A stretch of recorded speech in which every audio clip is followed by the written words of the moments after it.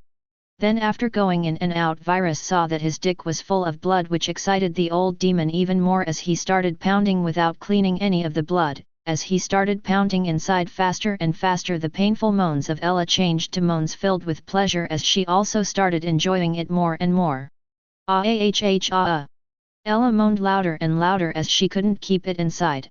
And after 10 more minutes of pounding, Ella went to the peak and started having an orgasm. Seeing her being in the peak, Virus pounded even faster and harder, as like this Ella stayed at the peak without coming off of it for about 7 or 8 minutes, after which she was completely without any might to move. She was just laying there with little moans while Virus was still pounding as fast as before.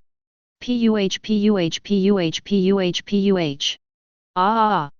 Puh puh puh puh puh. With this speed, every 10 minutes Ella reached orgasm and kept having orgasm for about 4 minutes every time, as she extremely sensitive, and after 2 hours when Ella had about 14 or 15 average and felt like dying because of tiredness, Virus finally felt like coming and came with all his might, feeling up inside her vagina completely, with some even spraying out, as unlike the people here he didn't need to worry about the risk of pregnancy, as he had made a pill for this day which would lower the chances of pregnancy to 0% even if you ejaculate inside her all day long. Finally, after releasing it all inside her, he also lay beside her, and after 5 minutes he again wanted to go another round, but when he looked at the beauty beside him who had fallen asleep due to extreme fatigue, he decided against it for now. Virus to fall asleep there and woke up the next day in the morning just to see she was no longer sleeping beside her. Looking around, he saw a note left behind by Ella with a beautiful handwriting. Written inside was as such: "You're sleeping so peacefully I couldn't bring myself to woke you up, and I have a class in the morning so I have to leave quickly. And about last night." After the 3 dots here is a picture of an anime girl with blushing lines on her cheek. "Here's my phone number, xxxxxxxxxxxxxx. And this is my address, XXX, xxxxxx, xxxxx, xx. P.S. I'll wait for you call." After reading it, Virus checked the whole city and saw that she was in a taxi going towards her university. After that he went to eat the breakfast which the Golden Beauty had already made for him, as she was waiting for Virus to wake up. As the Golden Beauty saw him enter, she said with a smile on her face, "Good morning, Master. How did you sleep your first night yesterday? And did you complete your first goal?" Looking at her, Virus said with a mesmerizing smile on his face, "Good morning, Lil Beauty. Well, last night was wonderful, and the first goal, of course I completed it. What else would you expect of me?" Hearing this, she smiled bitterly inside but didn't show it as she said, "That's good then. What do you want to do next, Master?" she asked. "About that, call those 4 uglies over," Virus said. "Okay, Master." And 30 minutes later, after Virus had ate his first breakfast, the 4 uglies were present in front of him as ordered. "So how is everything going?" Virus said, looking at the island buying ugly. Even though Virus could know everything he wanted with just connecting to the whole world and other means in a second, he didn't do that as he wanted to live like a normal person for now, as doing things this way would be much less boring than doing everything in less than a second and be done with it. "It's almost done. I'm buying the Aldabra Atoll of Seychelles," the ugly in charge of buying an island said. "That's good. After that, build a facility there with an airport so commuting there would be easy. After that, in the meantime, don't sit idle and start making the blueprints and tech guides I sent you. employ however much workers you need and more, and use the material gathering workers too to gather the materials needed. Finish them all as quickly as possible in at most 2 months. It is possible to finish them in that amount of time if the workers are enough and you make use of the blueprints and the material I tell you to make and use, so don't worry about the job being impossible, as it's not. Just be discreet and careful like we do here so no one would be able to tell what we're doing. Also give the job of the security on island to one of the other 4 uglies. I'll send you a blueprint for scanning too, which will tell you if anyone not allowed to enters the island, or if anyone does anything other than what they're supposed to. It'll tell immediately. Virus said, explaining all the orders. Yes master, I'll try my best to complete everything in 2 months, the island-buying ugly said without any change in expression, but inside he was thinking angrily. 2 months? Why don't you let me finish it in 2 days or, even 2 hours? As the time you're giving me is too much long, don't you think so master? Then looking at another one of the uglies, Virus said, how is the job of making worker robots progressing? It's progressing great master. We are using those worker robots to make even more worker robots, and right now we have built around 80 worker robots, but from now on the speed of making them will increase exponentially every second as those worker robots increase and help in making more. One of the 3 uglies in charge of making the worker robots said. That's great then, remember to send those robots to the island later when you've made enough of them to help build the blueprints I want be built there. Also one of you should stop making those robots and instead turn this place into a company. Name the company Virus and make my ID Eisen V the 100% and sole shareholder of the company. Let's make me the richest man alive so everyone would move with just a word of mine. Virus said.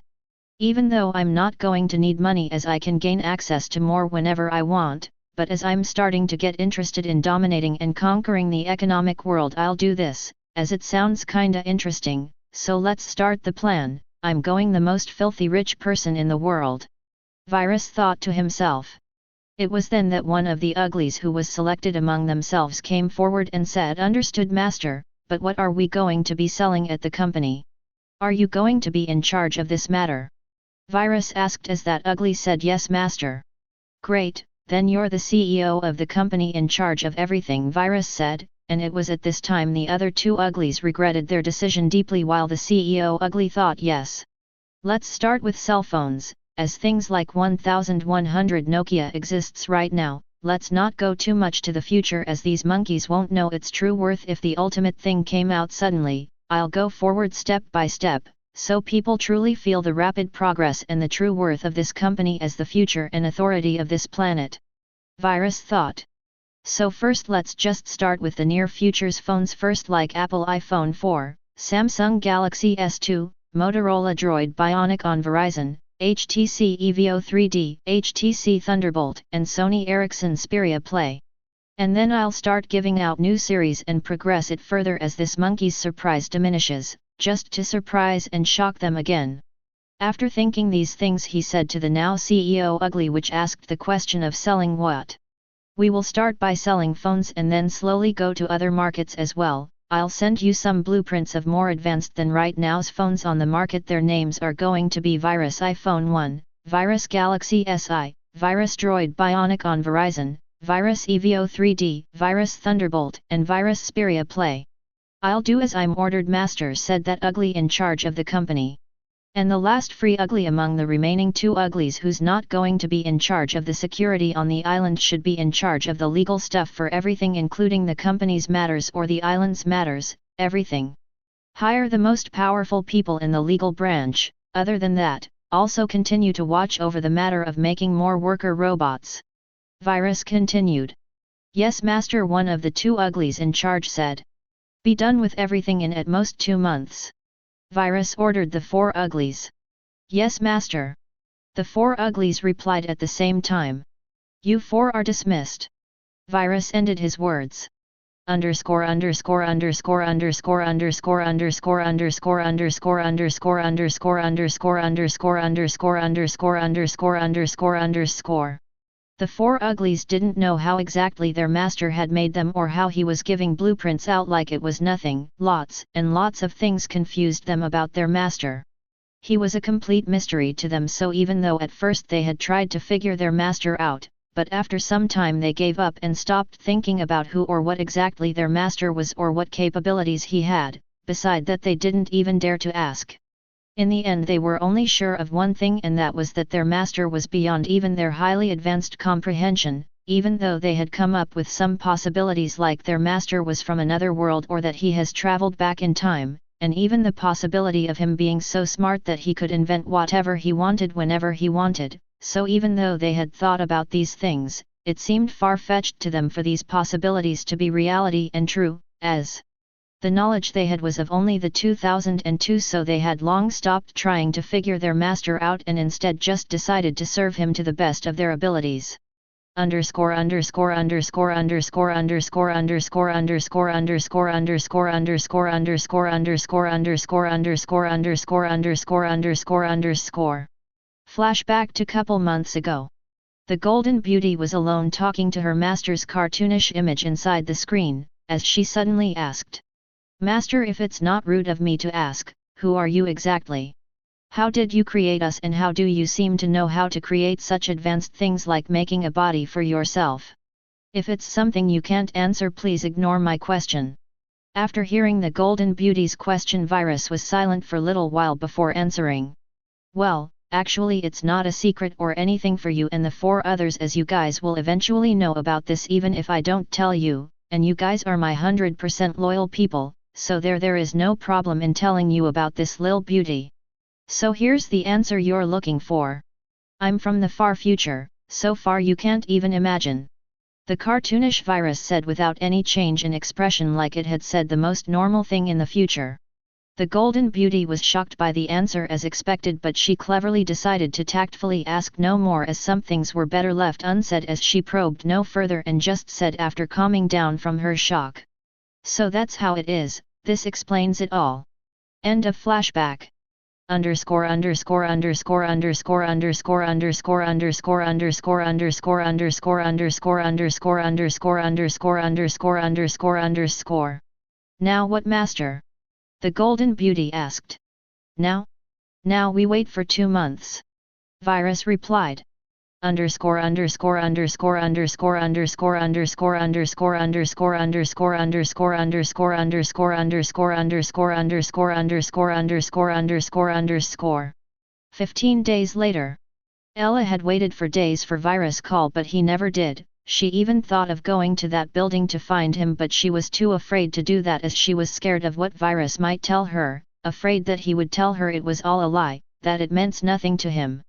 As she was deeply sinking inside her own thoughts, she was suddenly startled out of the daze by her best friend Jessica. Jessica was considered a beauty too, but not on the same level as Ella. She had black eyes and black smooth straight hair with a white skin and pinkish lips. "What are you dreaming about, Elle? You were so lost in your thoughts? What's wrong with you these days? You haven't been yourself for the past 2 weeks." Jessica said with concern showing all over her face to her best friend. Startled out of thought, Ella smiled as she said, "It's nothing, Jess, I was just thinking about something." Seeing her not say anything, Jessica was worried even more, but didn't ask any more and just said, "You know I'm here for you, right? You can always talk to me whenever you're ready. Now, let's go to cafeteria and eat something." "Okay, let's go," Ella said with a forced smile on her face. As they went inside the cafeteria, they got food and sat on a table together. But after some time a young man also came with her food, and there were 3 other friends with him too. It was obvious they were all popular athletic boys in the university, as they were huge muscly people. The young man who seemed to be the leader in the group came and sat directly on the opposite side of Ella. He was a pursuer of Ella, and he thought Ella would eventually be his. His name was Tom. "Hey Ella, how is everything?" Tom said. Seeing Ella give no response, as she seemed to not even listen, made Tom a little angry, but he forgot about it and talked again. "Are you free today? Wanna go out on a date?" She didn't respond again and just continued eating her food and staring at her own food without even looking at Tom. Tom was really angry this time, as he was kept being ignored, so with a louder voice he said, "Why are you keep ignoring me, you?" It was at this time Ella came out of daze by his loud voice. Seeing Tom was there, she was angry at him as he kept disturbing and bothering her, even though she kept rejecting him. but she couldn't do anything about it as no one in the university dared to ever talk back to Tom. He was one of the people in the university who had an influential and powerful background. His father was said to be one of the powerful governmental people who had a lot of authority. Still, remembering she was already someone else, even if that person didn't call or come look for her ever again, she still for now at least felt like she belonged to her. So even though she was a little afraid of what might he do to the people around her, even if not her, she still said, "I told you multiple times, stop pestering me. I don't like you. How many times do I have to tell you that?" As she said those words with a loud voice, Tom and his companions froze for a moment, but then Tom became very angry as no one had ever talked to him like that before. So angry he said, "Good. Good, you dare talk to me like that, you bitch, just you wait, you'll regret this." As GE said that, he went away with his companions. After they went away, Jessica said worriedly, "Elle, why did you talk like that to them? You know how they are. We don't know what they might do." "I don't care," Ella said, obviously don't want to think any further about the matter. Underscore underscore underscore underscore underscore underscore underscore underscore underscore underscore underscore underscore underscore underscore underscore underscore underscore. After they went away, Tom said to his companions, who seemed to listen to his every orders, "Call that gang who does anything for money and tell them to kidnap her after she leaves the university. This bitch thinks she's someone just because I like her and pursued her like a human being, but now I'm done doing things the nice way. After they kidnap her, tell them to bring her to a warehouse and give us the address. We're going to have some fun raping that bitch. First I'll play with her to my heart's content first, and then you guys fill her every hole in her body with semen." Tom continued with a dark face that seemed to say he was extremely angry. "Yes boss," one of the boys said. After her class, Ella was walking toward her house when a van suddenly came and stopped beside her. Its door opened and 3 masked people got off the car and put her in the car by force. They acted so quick that Ella didn't know what was going on until she was put inside the van, when she started screaming, but it was already too late. "These monkeys, they deserve to die." It was at this moment Virus was alarmed and said this sentence calmly while saying last word with killing intent. His tone and eyes were so cold and chilly at the moment that the Golden Beauty thought it could probably even freeze the sun. The Golden Beauty was startled by Virus' sudden chilly words full of killing intent. This was the first she had seen her master like this. It seemed he was very angry, but instead of yelling and bringing the anger out, he acted more calm than his usual, making the Golden Beauty scared. He started searching and analyzing everything, and after less than a second he knew everything: who had kidnapped her, who ordered the kidnappers to kidnap her, and the background and the family of the person who ordered kidnapping Ella, and where she was being kidnapped and who was waiting for her at the place she was kidnapped to. The people who had kidnapped her were from a powerful gang of New York called the Snake to Dragon Gang. They were quite powerful in New York and not a lot of people dared to go against them or look down on them. They were known to do anything if the money was large enough. The person who ordered Ella to be kidnapped was some boy called Tom Kem, and his father was one of the influencia people of New York in the governmental area. There were also some boys who followed they Tom boys' orders around. "See this file and video first," Virus told the Golden Beauty. Then, seeing the things that was sent directly to her mind, she knew everything and just replied, "What shall I do, master?" "Get that favorite weapon of yours along with the incinerator. We're going to do some cleaning. Trash needs cleaning, otherwise it will start to smell." Virus continued very much calmer than his usual self, and unlike his usual self, he didn't smile and was acting completely serious, making the Golden Beauty a little jealous inside, as she too yearned for his master to act like that if something happened to her. "Yes, master." Knowing there was not much time, the Golden Beauty didn't beat around the bush and just followed orders with no more excess words. Then they went to TH lobby by the elevator, and as they exited, the black Lamborghini was waiting for them outside. Getting on the driver's seat, Virus started driving with fastest speed he could towards the warehouse. Underscore underscore underscore underscore underscore underscore underscore underscore underscore underscore underscore underscore underscore underscore underscore underscore underscore. Meanwhile, with Ella was put into unconsciousness inside the car when a piece of cloth was put in front of her nose. After being unconscious for a time, she wasn't sure how much she was forced to wake up. Water was splashed to her face. Waking up, Confused, she looked to herself, seeing herself tightly tied to a chair. After that, looking around herself, she saw that there were some people around her she recognized, like Tom and his lackeys, but there were also men full of tattoos present too which she didn't recognize.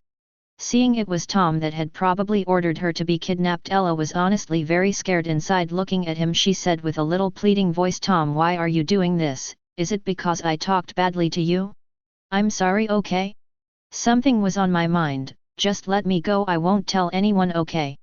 Seeing her act this way afraidly, Tom smiled satisfiedly and then said with an evil smile as his face contorted, "Bitch, it's too late now for asking for forgiveness. You should have acted kindly to me when you had the change, and you should have just become my girlfriend and let me fuck you for some rounds, and after that I would have let you go." He continued with the same expression and tone, only his evil smile was even wider. "But now? First, I'll do you till I'm satisfied, and then my lackeys will go a few rounds on you, all of them together. We didn't expect her to be such a beauty, we want to ride her until we're satisfied too. We're just informing you, not getting permission or anything, but since you're our employee we will let you finish first as we're professionals," one of the tattoo-filled muscly big guys said. He seemed to be the leader in the group. Hearing that, Tom was a little flustered inside, as this wasn't part of the deal, but it wasn't like he could talk back to these people, as they were no simple people, so he could only say okay. Hearing Tom's words and the words that tattoo-filled guy said, Ella despaired as she was extremely afraid. She was thinking inside how she could commit suicide so as not to tolerate this humiliation. "It's fine, sweetheart, just take it easy and relax." Seeing her face full of despair, said that tattoo-filled guy with a wide grin on his face. Ella felt like she would be still betraying that person even she was forced, so she was thinking how to commit suicide, as she wouldn't be able to live with herself after this matter. "You all will be caught by the police and be brought to justice," Ella said, trying to intimidate them, but the result was the opposite. "Ha ha ha ha ha," she said, "the police, sweetheart, we own the police. Also, do you think we will leave any evidence of our job here? Or do you think this is the first time we're doing this?" said the tattoo-filled group leader. "Just shut up, bitch," Tom said, having enough of her, as he said, "I'm gonna you till you pass out. Just you see, let's start. I'll first start with your huge boobs, haha, I always fantasized of touching them and now my dream is finally coming true," he said. Then he reached her hand and it came closer and closer to her big boobs. As she still had her cloth first, he wanted to feel them from above the cloth. Completely despairing, Ella could only yell with all his might the word he yelp, and oddly that person came to his mind even at this moment. She thought bitterly he hasn't even called, and here she was, all she would think even in this situation was him. And finally his hand came to and touched her boob. And finally his hand came to and touched her boob. But oddly his hand couldn't feel the boob. Thinking it was weird, he looked down to his hand only to see his hand was no longer there. It was on the floor, but he forgot about that for a moment as a golden beauty was standing beside him by a long sword in her right hand, looking at him with eyes so cold that could probably freeze the magma inside a volcano in a second. It was at this moment that finally the pain came of losing a hand came to him as he started screaming on the floor. Lots of blood also splashed on Ella's face and body as she completely froze. "How dare you lowly things touch master's woman?" This was the only thing she said coldly. As everyone was still dazed by the happenings, the sound of footsteps were heard. Everyone finally came out of the daze wanting to attack the crazy golden beauty, while the lackeys of Tom were scared shitless, as one of them even pissed himself. As the gangsters were interrupted by the footsteps, they looked at the source only to see a man who seemed to be around 27 or 28 was walking towards them. As he started clapping, and while clapping he said, "Congratulations, you guys successfully made me angry. This is the first time since I came here that I've become this angry. Okay, more words would be useless. Kill them all, but first cut their 2 hands and then their 2 legs, no, all their 3 legs. Then at last behead them. Oh, also leave that tomboy for the last, as I have something to say to him." Virus ordered with the same tone like he was talking about everyday stuff like, "The weather is so nice today." "Yes, master," the golden beauty said as she started moving with a super fast speed that normal people couldn't even see. One moment she was there, the next moment she appeared beside somebody and started cutting him. The warehouse was filled with blood, hands, legs, and little legs. It was also filled with screams and begging to be spared as they were being slaughtered like chickens. No, not chickens, as that would be overstatements, they were being killed like ants or even less. Completely not bothered by the happenings around him, Virus started walking beside Ella. As he finally came beside her, he stopped and asked while cleaning the blood from her face. Seeing her still in daze and no response, Virus knew the shock was probably too much, so he first untied her as he took a pill out and put it inside his own mouth, and then took her chin and kissed her as he pushed the pill inside her mouth and then throat. Ads by Pub Future. After the pill went inside her stomach, weirdly she calmed down in a second as she came out of the daze. It was a pill that made trauma go away and calm the person from that trauma. After looking at the slaughter happening beside her, she calmly took her glance from there as she looked at Virus and said, "You came for me." As he said that, tears started falling down her face. First cleaning the tears on her face, Virus hugged her, as she started crying loudly in his embrace weakly. The Golden Beauty was finally done with the slaughter, only Tom was left, who was still screaming while losing lots of his blood, but looking at her master hugging Ella, she didn't say anything as she calmly waited for her master's orders. After Ella was finally calm, he stopped hugging her as he looked at the screaming Tom, who was almost on the verge of fainting. "I'll give you 3 choices, first you cut your own dick and then I'll let you die without any more pain, second the Golden Beauty will cut it for you and then kill you by the incinerator, third you will die by this mechanical bug in my hand," Virus said as he took out an iron bug from inside his pocket as he said again, "If you don't choose, I'll choose for you, but trust me, it'll be even more cruel in that case. My dad will avenge me, heck, the Snake to Dragon gang will kill you all." Gritting his teeth, he said. "Well, it seems you want me to choose. Okay, first cut his other hand, then his 3 legs, and at last make this bug go inside him, and at last erase him with the incinerator," Virus ordered calmly, making Tom horrified, who started yelling, "I choose 3. I choose 3 NOOO. Too late," was Virus' only words as the Golden Beauty did as she was told and cut his everything and then let the bug go inside him. But as the bug went inside him, he started screaming like he had gone crazy and nuts. Please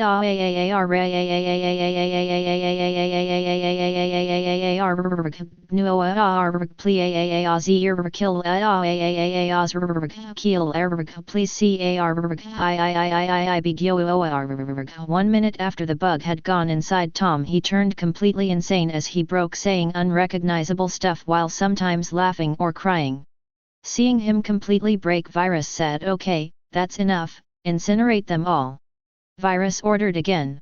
"Yes, master." The Golden Beauty did as commanded as she turned the incinerator on, from which a blue scanning light came out as the next moments everything dead related to human beings, like the blood on the floor, the dead bodies, hands and legs started disintegrating on molecular level.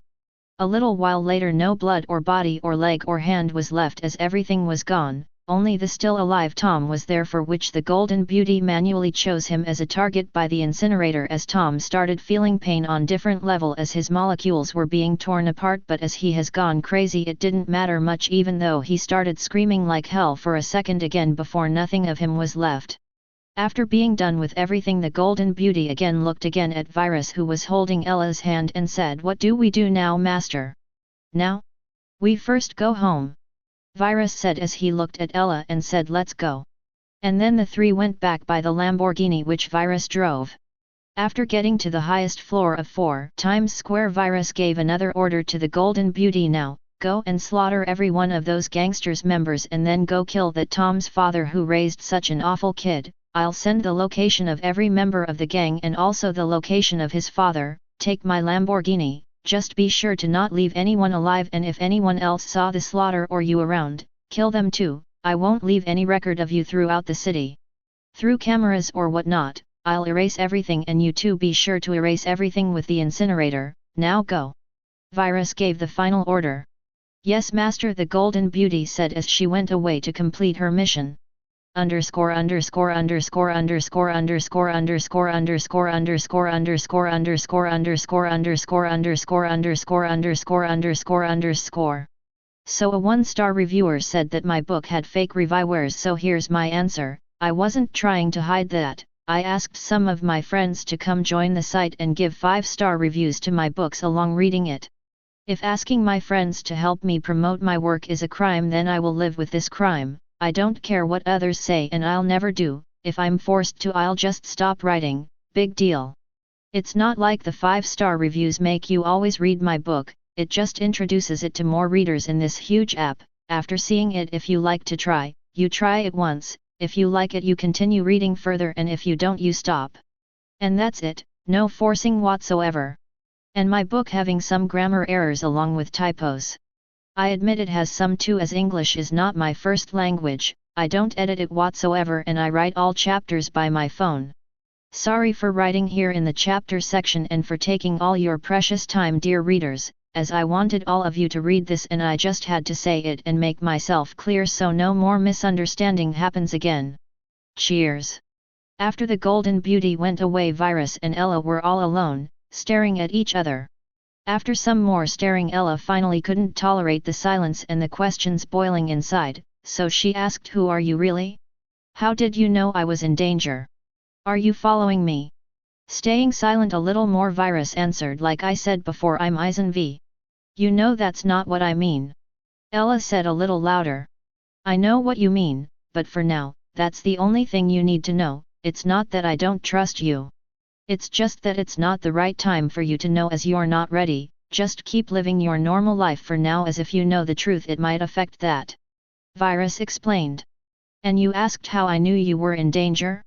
Well, I've got eyes everywhere, so there's nothing I don't know. Don't think I've put someone to follow you, as I've not." Virus continued. Hearing this, even though it still sounded suspicious, she decided to believe him, as deep inside she was happy he had came to her rescue, by putting someone to follow her or not, so she said, "Thank you for saving me, if you didn't come to." As she was thanking him, Virus interrupted as he said, "Nonsense, why would I need a thank you for saving my woman?" Hearing this, Ella blushed at first but then said, "If I'm your woman, why didn't you call, or why didn't you come looking for me? Do you even know how much I've waited for you call? How many times I checked my phone?" The more she spoke, the more upset she got, as in the end of her words her eyes were a little red even. "Sorry for that, don't be sad, my beautiful princess." Virus smiled as he said with flattery, trying to make the beauty a little happier. "Actually, before coming and looking for you, I wanted to first finish some things, as I was kinda busy." Virus said, looking into her red eyes a little apologetic, and hearing his words it really worked, as Ella was truly happier inside seeing he cared. Then he continued after a little pause with a smile, "So how were you doing these past couple days? Did you miss me so much?" Blushing, Ella suddenly said frankly, "Of course I missed you." But hearing how frank she was, she blushed even more, as this was the first time she was talking like this to someone in her life. But after calming a little and thinking what to say, she continued. "Even though we knew each other for only a day, but that was in the most intimate way I was close to anyone ever before, and oddly, even if it was just a day, I feel like I know you for a whole lot more of time, and I can't stop thinking about you."